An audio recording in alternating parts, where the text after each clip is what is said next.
When Bill Mooney McCoy first declares his longing to call in white, he describes a desire to escape the ugliness of a racist society, a society that laces his everyday life with anticipation of surveillance, suspicion, and injustice.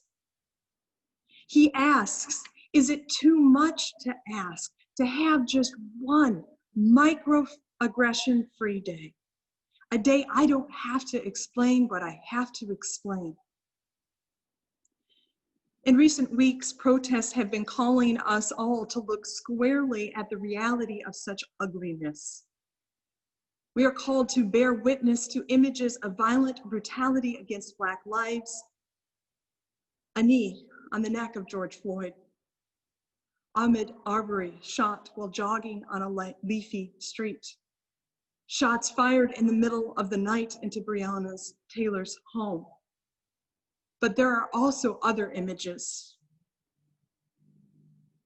beautiful images, images of the gentle giant George Floyd, images of the charming Ahmaud Arbery, hand on hat brim,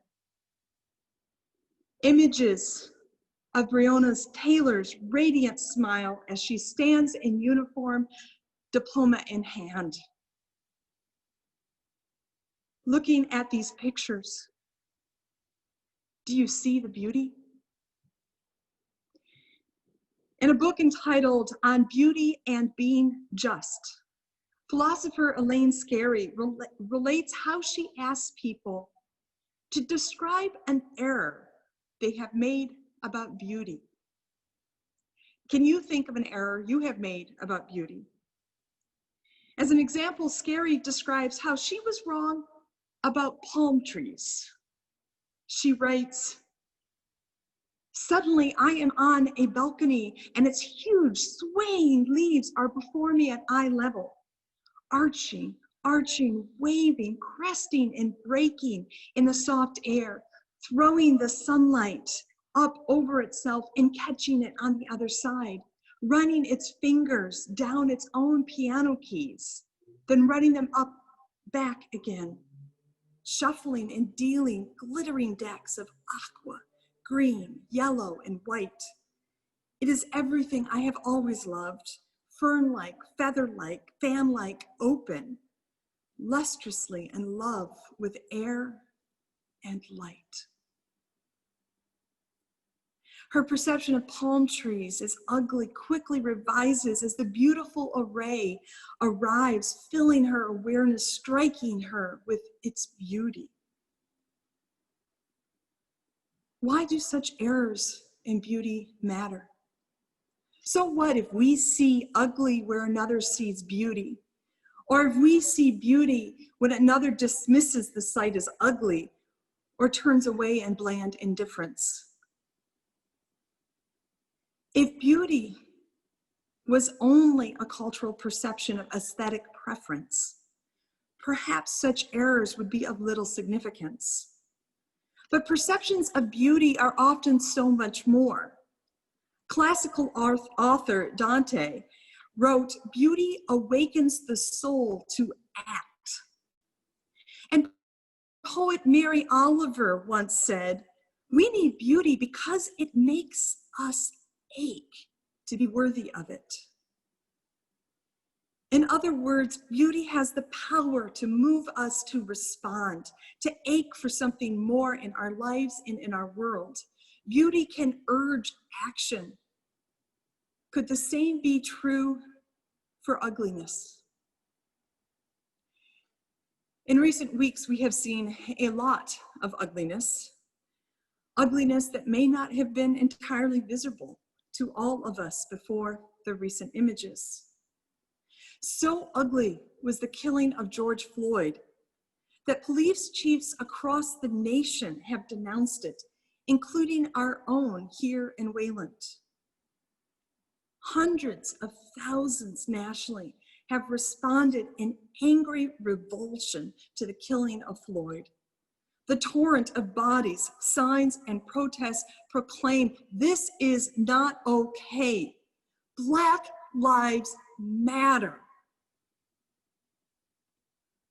Part of the ugliness lies in the indifference of the officer kneeling on Floyd's neck and in the silent complicity of the others. Did the officers see any beauty in Floyd's life? Did the officers see any beauty in the power they held over another and their state-authorized capacity for violence? Some would say there is beauty in law and order. But was this lawful? Was this the kind of orderly society for which we ache? I've also been thinking a lot these last couple weeks about a quote from Angela Davis, which counsels, "In a racist society, it is not enough to be non-racist. We must be anti-racist." Let me say that again. In a racist society, it is not enough to be non-racist. We must be anti-racist. Thinking about this quote as I read Scary on beauty, I began to wonder, is racism an error in beauty? Has our racist society clouded our vision from seeing the beauty of Black lives and being moved by this beauty to action? If you're a Wayland resident on Facebook, you may have witnessed a bit of controversy this past week as the Wayland Bulletin Board erupted in discussions around Black Lives Matter and politics. By week's end, the group was renamed to Wayland Community Forum and had new moderators and rules. Along the way, I read a thread, which is now gone, discussing the appearance of chalked phrases in support of Black Lives Matter on the rail trail. One poster described the chalked phrases as graffiti, which generated multiple responses.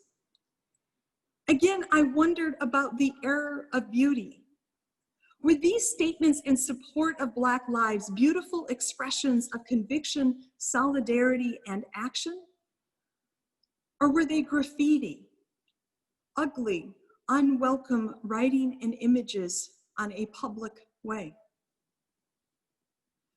What is beauty?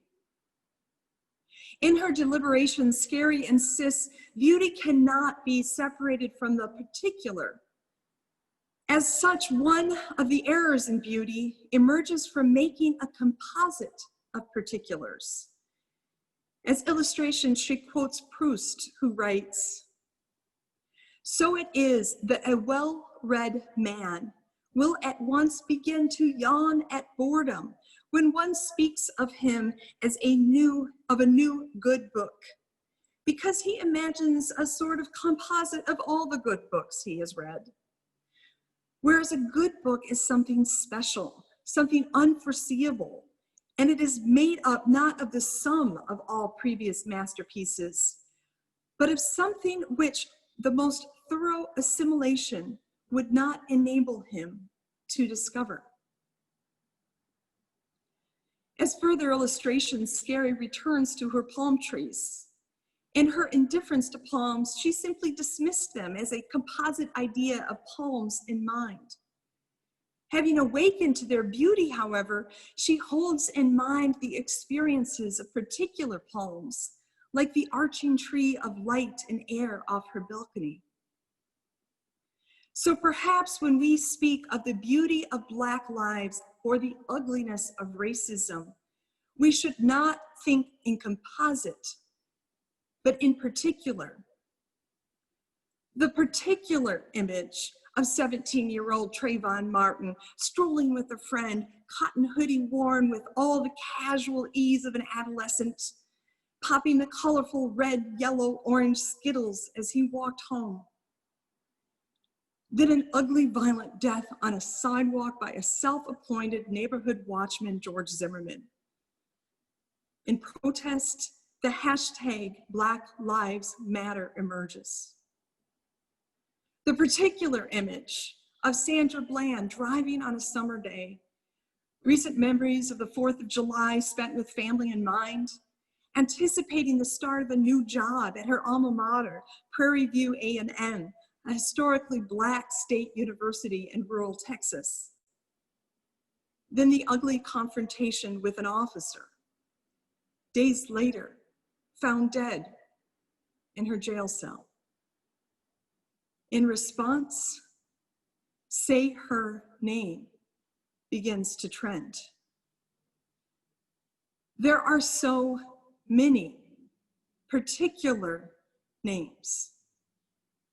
Freddie Gray, Eric Gardner, Tamir Rice, Michael Brown, Botham Jean, Atiana Jefferson. Each name is particular, a unique story of life and of death. The beauty and the ugliness resides in the particular. Forgetting this, the composite becomes a hollow statement of racism. In a racist society, it is not enough to be non-racist. We must be anti-racist. Or as Dr. Kiana Ross argues in a recent editorial, is the killing of Black people by the police not just racism, but anti-Blackness? She writes, quote, "To be clear, racism isn't a meaningless term, but it's a catch-all that can encapsulate anything from Black people being denied fair access to mortgage loans to Asian students being burdened with a model minority label. It's not specific," end quote. Again, the composite erodes the power of the particular. In the particular, Blackness is derided. Black humanity fails to be recognized. The beauty of Blackness is unseen, with violent, indifferent, ugly consequences.